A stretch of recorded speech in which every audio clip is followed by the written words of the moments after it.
இந்த வீடியோவில் நம்ம என்ன பார்க்க போறோம்னா மகர ராசிக்காரருக்கு 2026 தமிழ் புத்தாண்டு ஏப்ரல் 14ஆம் தேதி சித்திரை முதல் நாள் பிறக்கக்கூடிய அந்த தமிழ் புத்தாண்டு அடுத்த வரக்கூடிய ஒரு வருடத்துக்கு எத்தகைய ஒரு ஆண்டாக மகர ராசிக்காரருக்கு இருக்க போகுதுங்கிறது சயின்டிஃபிக் வேதிக் அஸ்ட்ராலஜி முறையில் துல்லியமான முறையில் பரிகாரங்கள் அது மாதிரி மூடநம்பிக்கைக்குள்ளே போகாமல் எப்படி எப்படி கிரகங்கள் எந்த மாதிரி இடத்துல சஞ்சரித்தால் எது மாதிரி ஒரு அமைப்பு கொடுக்கும் நம்மளுடைய கர்ம பலன் ஒளித்தத்துவ அடிப்படையில் அறிவியல் சார்ந்த இந்திய வேத ஜோதிட அடிப்படையிலான சயின்டிஃபிக் வேதிக் அஸ்ட்ராலஜி முறையில் நாம் மகர ராசிக்கு எத்தகைய ஒரு ஆண்டு பலன்கள் என்று சொல்லப்படுகிற ஆண்டுக்கு ஒரு தரம் ரெண்டு ஆண்டுக்கு ஒரு தரம் பயிற்சி பெறக்கூடிய சனி குரு ராகு கேதுங்கிற கிரகத்தின் அமைப்புகள் காரணமாக மகர ராசிக்கு எத்தகைய ஒரு தாக்கத்தை இந்த தமிழ் புத்தாண்டு 2026 ஏப்ரல் 14 2027 ஏப்ரல் 13 வரைக்கும் இருக்கக்கூடிய அந்த காலகட்டம் ஒரு ஆண்டு காலகட்டம்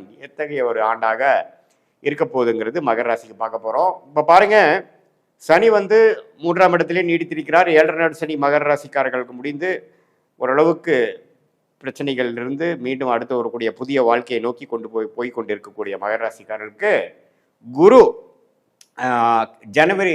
ஜூன் 1ஆம் தேதி வரைக்கும் தமிழ் புத்தாண்டு பிறந்து ஒரு 1.5 மாதம் வரைக்கும் 6ஆம் இடத்திலே இருந்து ஜூன் முதல் வாரத்தில் 7ஆம் இடம் என்று சொல்லப்படுகிற கேந்திரம் உச்ச குருவாக மாறி ராசியை பார்ப்பது அருமை.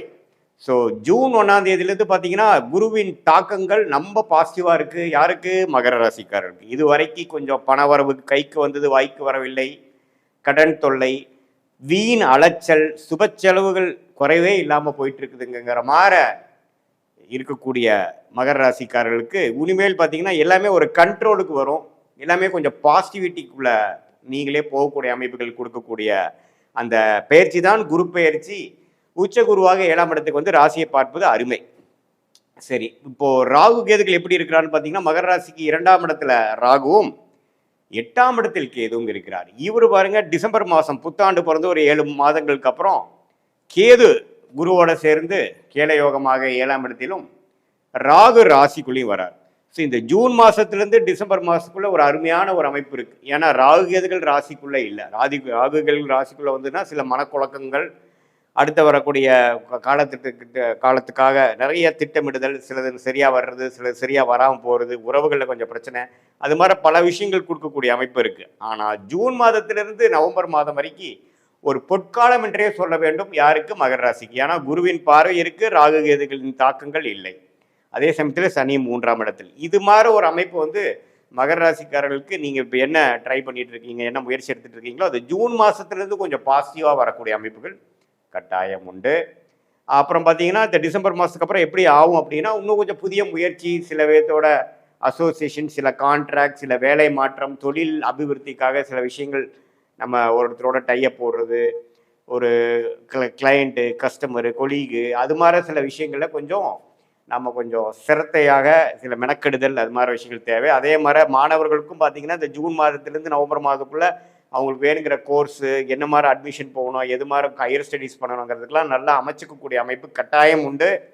அதுக்கப்புறம் பார்த்தீங்கன்னா சேர்க்கை, ஃப்ரெண்ட்ஸு, வேலை, படிப்பு, அது மாதிரி விஷயத்தில் சில தொய்வுகள் வரக்கூடிய அமைப்புகள் உண்டு அப்படிங்கிறத நம்ம தெரிஞ்சுக்கணும். எப்பவுமே ராகு கேதுகள் ராசிக்குள்ளே வரும்பொழுது சில குழப்பத்தை கொடுப்பார். ஆனால் இந்த தரம் பார்த்தீங்கன்னா குருவின் பார்வையோடு வருவதனால அப்படி ஒன்றும் பெரிய பிரச்சனை இல்லை. சில பேர்த்துக்கெல்லாம் பார்த்தீங்கன்னா பெரிய லெவலில் ஒரு ரெகக்னிஷன் கிடைக்கிறது, ஃபேமஸ் ஆகுறதுலாம் கூட வருது. ஏன்னா ராகு கேதுகள் எப்பவுமே சுபகிரகத்தின் தாக்கத்தில் இருக்கும்பொழுது நல்ல படங்களை கொடுப்பார் அப்படிங்கிறத நம்ம தெரிஞ்சுக்கணும். ஸோ மகர ராசிக்காரர்களுக்கு எப்படி பார்த்தாலும் ஒரு அருமையான தமிழ் புத்தாண்டாக 2026 ஏப்ரல் 14ஆம் தேதியிலேருந்து வருது. அது குறிப்பாக ஜூன் மாதத்திலிருந்து அதை நீங்கள் உணரக்கூடிய அமைப்பு குருவின் பார்வை, சனி, ராகு கேதுவோட அமைப்பு எல்லாமே உண்டு. ஸோ கிட்டத்தட்ட கோவிட் கொரோனா டைம்லேருந்து ஜென்ம சனியிலேருந்து மீண்டு வரக்கூடிய மகர ராசிக்காரர்கள் கோவிட்ல தான் அதிகமாக அஃபெக்ட் ஆன ஒரு ராசி பார்த்தீங்கன்னா மிதுன ராசியும் மகர ராசியும் தான். ஏன்னா மகர ராசிக்காரருக்கு ஜென்ம சனி, மிதுன ராசிக்காரர்களுக்கு அஷ்டம சனியாக இருந்தது. ஸோ அதுலேருந்து இப்போ எவ்வளோ தூரமாக நல்லா மீண்டு வந்துட்டீங்க அப்படிங்கிறது தான் உண்மை. ஆனால் இந்த 2026 தமிழ் புத்தாண்டு எப்படி இருக்குன்னா நல்லாவே ஒரு அடுத்த லெவலுக்கு நம்ம போயிட்டோம். இது வரைக்கும் நான் மனசில் ஒரு வருஷம் 2 வருஷமாக சங்கடங்கள், சில பிரச்சனைகள் தீர்க்க முடியாமல், சில உறவுகளில் ஒரு சுணக்கமாக இருக்கக்கூடிய அமைப்புகள், அது மாதிரிலாம் போயிட்டு இருந்த மகர ராசிக்காரர்களுக்கு ஒரு அற்புதமான ஒரு நல்ல ஒரு மாற்றத்தை உறவுகள் காட்டிலும் உறவுகள் விஷயத்தில், அதே மாதிரி வசதி வாய்ப்புகள் விஷயத்தில், அதே மாதிரி மன சந்தோஷம் மன மகிழ்ச்சி விஷயத்தில் சுப விஷயங்கள் நடந்து அதுவரை நம்ம நடக்காமல் ஒரு தடைகளாக இருந்ததேங்கிற ஒரு மன அழுத்தத்தை குறைக்கக்கூடிய அமைப்பாகவும், அதே சமயத்தில் கல்யாணம் குழந்தை குடும்பத்துக்கு ஒரு நல்ல விஷயங்கள்லாம் நடக்கணும், 2-3 வருஷமாகவே ஜென்மசனியிலிருந்தே அதை நாங்கள் எதிர்பார்த்துட்டு இருக்கோங்கிறவங்களுக்கெல்லாம் நல்ல மாற்றத்தை கொடுக்கக்கூடிய ஒரு அமைப்பு இருக்குங்க. அதே சமயத்தில் பாருங்கள், வியாபாரத்தில் இருக்கிறவங்களுக்கு நல்ல விருத்தி, நல்ல கஸ்டமர்ஸ், நம்ம கிளைண்ட்ஸ், பார்ட்னர்ஸ் அப்படிங்கிற மாதிரி சோஷியல் லைஃப் வந்து மகர ராசிக்காரர்களுக்கு நம்ம பாசிட்டிவாக இம்ப்ரூவ் ஆகக்கூடிய ஒரு அமைப்பு இருக்குதுங்கிறது நம்ம தெரிஞ்சுக்கிறோம்.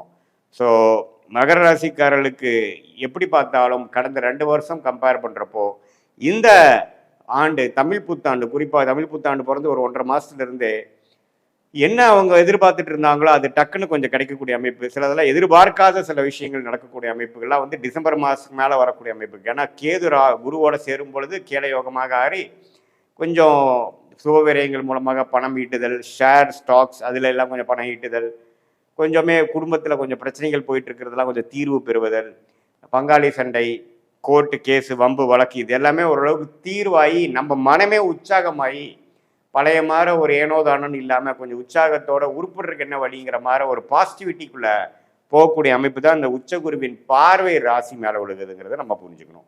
ஸோ இந்த காலகட்டம் குறிப்பாக இந்த ஜூன் மாதத்துலேருந்து நவம்பருக்குள்ளே சில விஷயங்களாக நீங்கள் காரியம் சாதிச்சுக்கணும். அதுவே நாளைக்கு அடுத்த வரக்கூடிய பல ஆண்டுகளுக்கு வேணுங்கிற ஒரு ஃபவுண்டேஷனான ஒரு பிளாட்ஃபார்மை நீங்கள் க்ரியேட் பண்ணிக்கணும் அப்படிங்கிறது தான் உங்களுக்கு நான் கொடுக்கக்கூடிய ஜோதிட ஆலோசனை.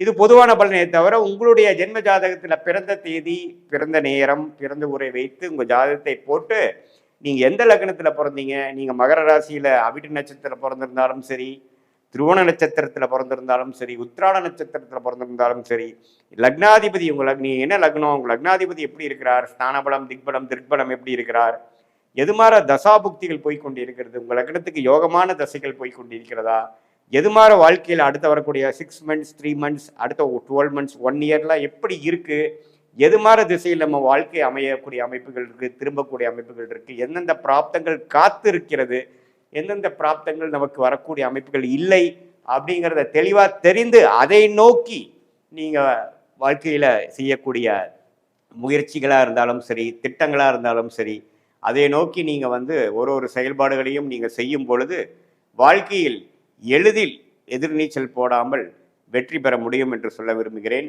மீண்டும் மற்றொரு காணொளியில் சந்திப்போம். நன்றி, வணக்கம்.